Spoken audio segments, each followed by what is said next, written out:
থেকে ১৫০ গজ বাংলাদেশের দিকে, ১৫০ গজ ভারতের দিকে, অর্থাৎ আমি যদি টোটাল এরিয়াটাকে বিবেচনা করি তাহলে ৩০০ গজ। এটা হবে নো ম্যানস ল্যান্ড। আপনি কোনোভাবেই নো ম্যানস ল্যান্ডের ভিতরে আপনি কোনো স্ট্রাকচার কখনোই আপনি বানাতে পারবেন না। যে কোনো একটা ঘটনা ঘটেছে, তারা তাদের মতো করে করেছে, আমরা হয়তো মেনে নিয়েছি, কিংবা হয়তো বা চুপ ছিলাম, কিংবা এটা কোনো প্রতিবাদ করা হয় নাই, এরকমটাই কিন্তু আসলে সবসময় ছিল। কিন্তু কখনোই কিন্তু কোনো প্রতিবাদ তারা কিন্তু ফেস করেনি। মিডিয়ার এখানে যথেষ্ট বড় একটা ভূমিকা আছে। ভারতের মিডিয়াগুলো যেভাবে নোংরাভাবে মিথ্যা সংবাদকে সারা দুনিয়াময় ছড়ায় দেয় তাদের অনুকূলে রেখে, আমাদের মিডিয়াগুলো কিন্তু সেখানে কিন্তু জাস্ট বিপরীত একটা ভূমিকা পালন করে।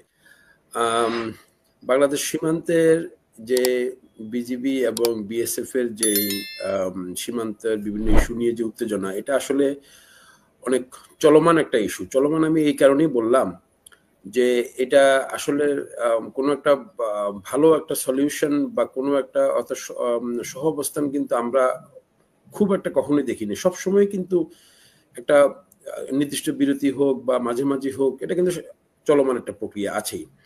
আমি বর্ডার গার্ড ব্যাটালিয়নের সাথে চাকরিরত ছিলাম সুনামগঞ্জে। আমি প্রায় ২.৫ বছর, প্রায় ১০০ কিলোমিটার সুনামগঞ্জের যে বর্ডার আছে, সেখানে আমি অপারেশন অফিসার হিসেবে সেখানে কর্মরত ছিলাম।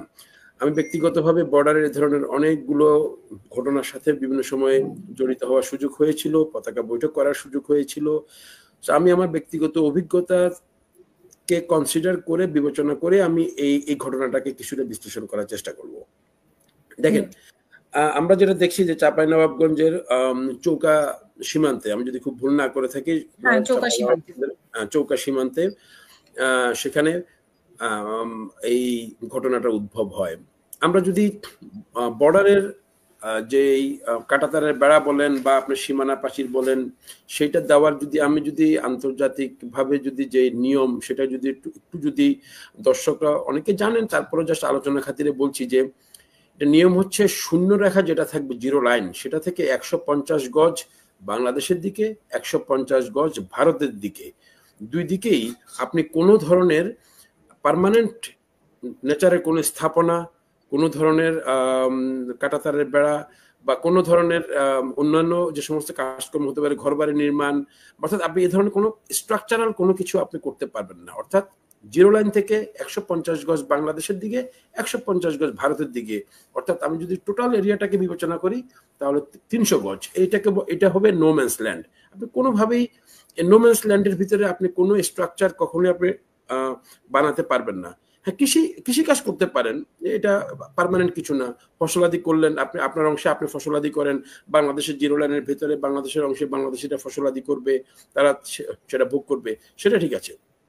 অন্য কোনো ধরনের স্ট্রাকচার করতে পারবেন না। কিন্তু ভারতের বিএসএফ কর্তৃক, এবং আমি এটা নিশ্চিত করে বলতে পারি, আমি আমার অভিজ্ঞতা থেকে বলতে পারি যে বাংলাদেশের তৎকালীন বিডিআর এবং পরবর্তীতে বর্ডার গার্ড ব্যাটালিয়ন, আমি অভিজ্ঞতা থেকে বলছি, কখনোই আমরা শূন্য রেখার এই যে নিয়ম আমাদের তরফ থেকে কখনোই ভাঙা হয় নাই। এটা আমি একেবারে আমার দায়িত্ব নিয়ে বলতে পারি, এটা কখনোই ভাঙা হয়নি। আমরা এই আইনের প্রতি সবসময় অত্যন্ত শ্রদ্ধাশীল ছিলাম, আছি, এবং আমি নিশ্চিত ভবিষ্যতে থাকবো, বিকজ এটাই আমাদের প্র্যাকটিস, এটাই আমাদের জন্য নির্দেশনা থাকে। কিন্তু অপরদিকে বিএসএফ কিন্তু বরাবরই কিন্তু এই ধরনের এটার ভায়োলেশন তারা অহরহ করেন।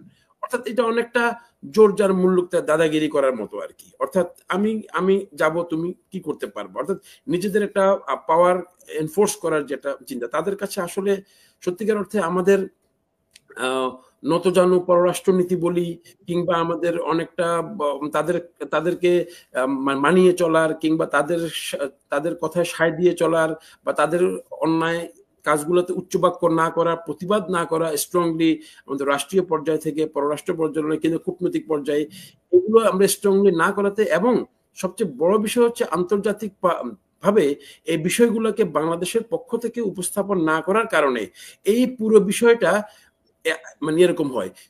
এখানেও কিন্তু সেম ঘটনাটা হয়েছে। তারা কাঁটাতারের বেড়া নির্মাণ করছে, ভারত করতেই পারে, বিএসএফ করতেই পারে, বাট এটা শূন্য রেখার ১৫০ গজ পরবর্তী অংশে গিয়ে আপনি আপনার যে সীমানা আন্তর্জাতিক নিয়ম অনুযায়ী সেখানে আপনি করতে পারেন, কিন্তু আপনি কোনোভাবেই শূন্য রেখা বরাবর কিংবা তার 150 গজের ভিতরে আপনি কোনো স্ট্রাকচার করতে পারবেন না, কোনোই কিছু করতে পারবেন না। এটা একদম নিয়ম বহির্ভূত। এক্ষেত্রে স্থানীয় জনগণ, বর্ডার গার্ড ব্যাটালিয়ন যারা বাধা দিয়েছে কিংবা প্রতিবাদ করেছে, 100% দে আর রাইট। অপর দিক থেকে বিএসএফ তারা যে 100 গজের 150 গজের যেই নিয়ম তারা ভঙ্গ করে শূন্য লাইনে এসে কাটাতা দিয়েছে, তারা আইনের পুরোপুরি লঙ্ঘন করেছে। এবং আমি ধন্যবাদ জানাই স্থানীয় জনগণকে, আমি সেলুট জানাই যে ওনারা যেভাবে প্রতিবাদ করেছেন। আমি এই অনুষ্ঠানের মাধ্যমে মজুমদার ভাইকেও বিশেষভাবে ধন্যবাদ জানাই। আমি ওনার বেশ কিছু অনুষ্ঠান দেখেছি, উনি যেইভাবে বাংলাদেশকে রিপ্রেজেন্ট করেছেন। ভাই, আপনি সত্যিকার অর্থে আপনার এই অবস্থান এবং আপনার যে সঠিক অবস্থান, আপনার যে বক্তব্য, সেটা কিন্তু আমাদের পুরো বাংলাদেশকে রিপ্রেজেন্ট করেছেন আপনি। আমি আপনাকে বিশেষভাবে ধন্যবাদ জানাচ্ছি। আপনার মতো এরকম যদি প্রতিবাদী আমরা যদি সবাই যদি হতে পারি যার যার অবস্থান থেকে, আমার মনে হয় এগুলো তাদেরকে অনেক বেশি লেসন দেবে। অদ্যাবধি আমার মনে হয় তারা, অর্থাৎ বিএসএফ কে আমি যদি আমাদের প্রতিপক্ষ হিসেবে ভাবি, বিএসএফ কিন্তু অদ্যাবধি কখনোই কিন্তু এরকম কোনো প্রতিবাদের কিন্তু সম্মুখীন তারা হয় নাই। তারা কিন্তু সবসময় দেখে এসছে যে কোনো একটা ঘটনা ঘটেছে, তারা তাদের মতো করে করেছে, আমরা হয়তো মেনে নিয়েছি কিংবা হয়তো বা চুপ ছিলাম কিংবা এটা কোনো প্রতিবাদ করা হয় নাই, এরকমটাই কিন্তু আসলে সবসময় ছিল। কিন্তু কখনোই কিন্তু কোনো প্রতিবাদ তারা কিন্তু ফেস করেনি।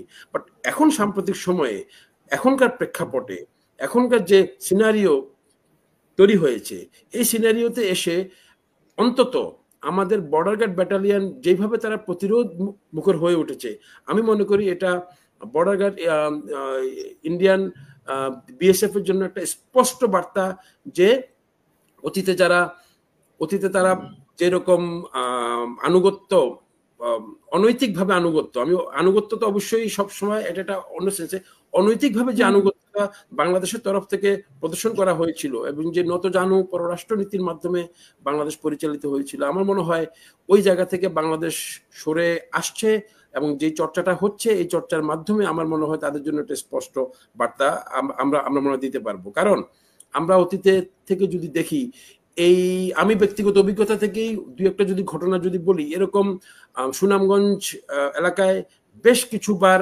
তাদের এই ধরনের স্থাপনার সংক্রান্ত 150 গজের ভিতরে তাদের স্থাপনা বানানোর বিষয় নিয়ে আমাদের সাথে বেশ কয়েকবার তাদের সাথে আমাদের বাকবিতণ্ডা হয়েছিল, তাদের সাথে আমাদের গন্ডগোল হয়েছিল বর্ডারে।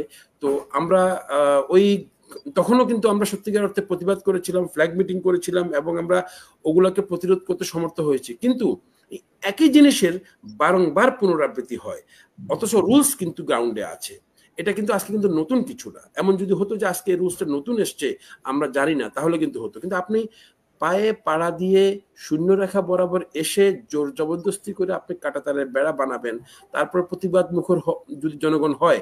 এবং আমি মনে করি তারা এবার যে সাউন্ড গ্রেনেড এবং যে টিয়ার সেল ব্যবহার করেছে এই বাংলাদেশের অভ্যন্তরে, ভারতের ভিতর থেকে, এটা আমার মনে হয় একটা নতুন মাত্রা তারা যোগ করেছে। যে তারা নিরীহ জনগণ যারা মানে ন্যায্যভাবে শূন্য রেখার ভেতরে স্থাপনা করার যে প্রতিবাদ করেছে আমাদের বিজিবি এবং স্থানীয় জনগণ, তাদেরকে লক্ষ্য করে যে টিয়ার সেল এবং সাউন্ড গ্রেনেড তারা ব্যবহার করেছে, এটার আমি মনে করি যে এটার প্রতিবাদ বাংলাদেশের তরফ থেকে, রাষ্ট্রীয় পর্যায় থেকে ডেফিনেটলি দিল্লিকে একটা মেসেজ বা কূটনৈতিক পর্যায়ে এটার প্রতিবাদ জানানো উচিত।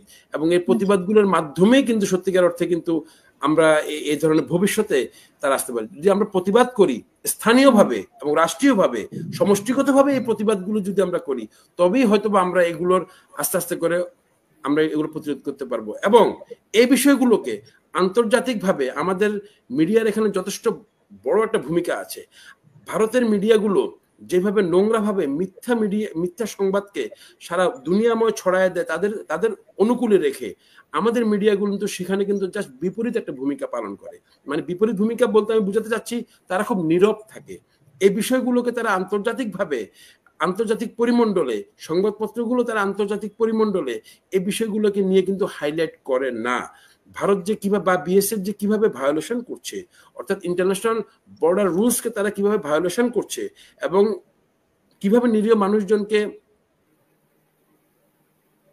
রাখতেছে, ডেড আমি বডি টেনে হিস্ট্রে নিয়ে যাচ্ছে, এই যে ঘটনাগুলো, এগুলো পৃথিবীর অন্য কোনো বর্ডারে কিন্তু ঘটে না। আপনি বর্ডার ক্রস করতেই পারেন, দুষ্কৃতিকারী থাকতেই পারে, পৃথিবীর সব দেশে কিন্তু বর্ডার ক্রস করার যেই যেই মানে ঘটনাগুলো এগুলো কিন্তু বিদ্যমান আছে, বাট কোথাও কিন্তু বলা নাই বর্ডার ক্রস করলে আপনাকে গুলি করে মেরে ফেলতে হবে। মানে 10-12 থেকে 15টা গাছ কেটে নিয়েছে, তারপরে তো গাছ কাটার সাথে সাথে সাউন্ড গ্রেনেড, টিয়ার গ্যাস নিক্ষেপ করেছে। এরপরে যে পতাকা বৈঠক হলো, তারপর তারা ক্ষমা চাইলো, এগুলো কি আসলে ক্ষমা সুন্দর দৃষ্টিতে দেখার কোনো উপায় আছে কিনা? না দেখেন, এটা ক্ষমা সুন্দর, আপনি আমাকে আঘাত করবেন, আপনার ভিতরে আসবেন, এই আন্তর্জাতিক যে নিয়ম কানুন আছে, বর্ডার যে রুলস আছে, সেই রুলস ভায়োলেশন করবেন, আপনি আমার গাছ কেটে নিয়ে যাবেন কিংবা আপনি ধরনের ক্ষয়ক্ষতি করবেন, তারপর আপনি ক্ষমা চাবেন। এটা তো এমন তো না যে, দেখেন একটা জিনিস কি, ভুল এবং সত্যিকারের ভুল হচ্ছে কি, আমি একটা জিনিস জানি না, আমি হয়তো অফিসে চলে এসেছি, আমার কলমটা ফেলে এসেছি, এটা হচ্ছে ভুল। আমি ফেলে আমি ট্রান্সপোর্টে উঠে গেছি, এটা হচ্ছে ভুল।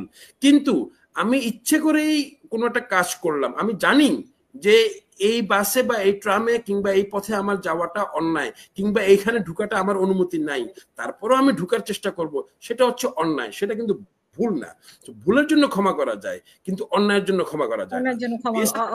এটা কিন্তু স্পষ্ট অন্যায়, এটা কিন্তু এটাকে অবশ্যই প্রতিবাদ করতে হবে, এবং এটাকে দেশীয় স্থানীয়ভাবে এবং কূটনৈতিকভাবে দুই ভাবে কিন্তু এটাকে ডিল করতে হবে, এবং স্পষ্ট বার্তা দিতে হবে যে ভবিষ্যতে যদি এই ধরনের কোনো কিছু হয়, তাহলে বিএসএফ যেরকম অন্যায়ভাবে তারা আমাদের দেশের আমাদের নিরীহ জনগণকে হত্যা করছে কিংবা ধরে নিয়ে যাচ্ছে, আটক করতেছে, আইনানুগ ব্যবস্থা নিচ্ছে, ঠিক তেমনি তাদের বিরুদ্ধেও কিন্তু আইনানিক ব্যবস্থা নেওয়ার কিন্তু সুযোগ কিন্তু বাংলাদেশের বর্ডার গার্ডেরও কিন্তু আছে। বাট আমি মনে করি যে আমরা অনেকটাই মীমাংসা হওয়া উচিত, মানে সোফার কিন্তু অনেক সহনশীল আচরণ করি আমরা, কিন্তু আইনের প্রতি শ্রদ্ধা থেকে বর্ডার গার্ড বাংলাদেশ এবং স্থানীয় জনগণ অনেক শ্রদ্ধাশীল আচরণ করে। বরঞ্চ স্থানীয় জনগণ যদি অনেক সময় মানে ক্ষোভের কারণে যদি অ্যাগ্রেসিভ হতে যায়, বর্ডার গার্ড কিন্তু অনেক সময় তাদেরকে আরো শান্ত করে, অর্থাৎ তাদেরকে অ্যাগ্রেসিভ হতে দেয় না। রাদার আমরা কিন্তু দেখেছি বিএসএফ এর দিকে উল্টো, বিএসএফ কিন্তু স্থানীয় জনগণদেরকে কিন্তু আরো বেশি উৎসাহিত করেছে এখানে অ্যাগ্রেসিভ হওয়ার জন্য। সব এই বিষয়গুলো দুই পক্ষ থেকেই, কূটনৈতিক এবং স্থানীয় পর্যায় থেকে এগুলোর প্রতিবাদ এবং এটার প্রতিকারমূলক কার্যকরী ব্যবস্থা নিতে হবে। এবং সবচেয়ে বড় জিনিস হচ্ছে আন্তর্জাতিক পর্যায়ে এই জিনিসগুলোকে আমাদের হাইলাইট করতে হবে, যাতে করে আমরা ইন্টারন্যাশনাল মিডিয়া থেকেও বা ইন্টারন্যাশনাল কমিউনিটি থেকেও যাতে আমরা এটার সপক্ষে একটা সাপোর্ট আনতে পারি, তাহলে হয়তো আমরা দেশীয়ভাবে অসংখ্য ধন্যবাদ, বাইরে থেকে আমরা অসংখ্য ধন্যবাদ।